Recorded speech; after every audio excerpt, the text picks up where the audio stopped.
बच्चा अचानक डर से भौचक्का हो गया जब उसने देखा कि सामने का आदमी वास्तव में एक विकृत राक्षस है और डर से पेशाब कर देने वाला बच्चा तुरंत भाग खड़ा हुआ। पर उसकी माँ की नजर में वह आदमी सिर्फ एक आदमी था।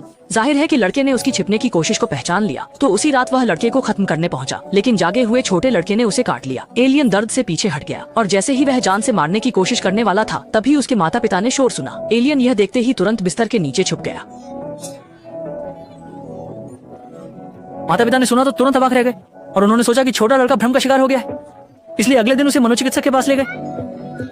ये नहीं सोचा था कि कस्बे का डॉक्टर वास्तव में एक एलियन है और इसके बाद एलियन ने उसे धमकी दी कि वह यह राज न खोले, नहीं तो उसकी खोपड़ी उड़ा देगा। लड़का तुरंत डरकर खिड़की से कूदकर जान बचाने भागा, लेकिन जब एलियन काम से वापस आया तो उसने देखा कि सड़क पर उसकी तस्वीरें हर जगह लगी हैं। इससे ऊपरी एलियनों को बहुत गुस्सा आया और उन्होंने लड़के का खात्मा करने का निर्णय किया। शुरू में उसने ऊंचाई से वस्तु गिराने या मिसाइल से हमला करने का सोचा, लेकिन संचालन के चलते उसको विचार करना पड़ा। मुश्किलों से नहीं निपट सके, इसलिए उसने सबसे प्रभावी हत्या के तरीके को चुना। उसके बाद उसने छोटे लड़के की साइकिल की ब्रेक की लाइन काट दी, क्योंकि उसने पाया कि उसके घर के सामने एक ढलान है। इस तरह से लड़का ब्रेक फेल होने के कारण दुर्घटनाग्रस्त हो जाएगा। परंतु नहीं सोचा था कि अगले दिन छोटे शॉय को बस कुछ खरोंचें आई और कोई बड़ी चोट नहीं लगी। यह देखकर एवेई बहुत निराश हुआ और जब वह उसके घाव का सिलाई कर रहा था तो बच्चे को फिर से धमकाने लगा कि वह राज छुपा कर रखे। लेकिन छोटे शॉय ने मरते दम तक न मानने की कसम खाई, जिससे ऊपर के एवेई को थोड़ा गुस्सा आया और जल्दी से उसके माता पिता की नजर से बचते हुए उसके घाव पर जोर से दबाव डालने लगा। लेकिन इसके बावजूद छोटे शॉय फिर भी तैयार नहीं था। 妥协，甚至临走前还对他疯狂嘲讽。就在阿伟对他无计可施的时候，那只晚上小帅就邀请他来叨唠自己家，而他翻唱的举动让阿伟 पूर्णतः असमंजस में। उन्हें यह नहीं पता था कि छोटे ने चोरी से उसकी चाबी ले ली है और फिर अपने साथी को चाबी की नकल बनाने के लिए दे दी। दूसरी ओर अभी सोच में पड़ा था कि छोटे की असल मंशा क्या है। जल्दी ही उनका परिवार रात का खाना खा चुका था और ऐसा लग रहा था कि अभी घर वापस जाने की तैयारी कर रहा था, जबकि साथी शाओमी ने भी समय पर उसकी चाबी वापस वहीं रख दी और अगले दिन दोनों आवी के काम पर जाने के बीच चुपके से उसके घर आ गए, छोटे शॉय का पता लगाने की तैयारी करने के लिए।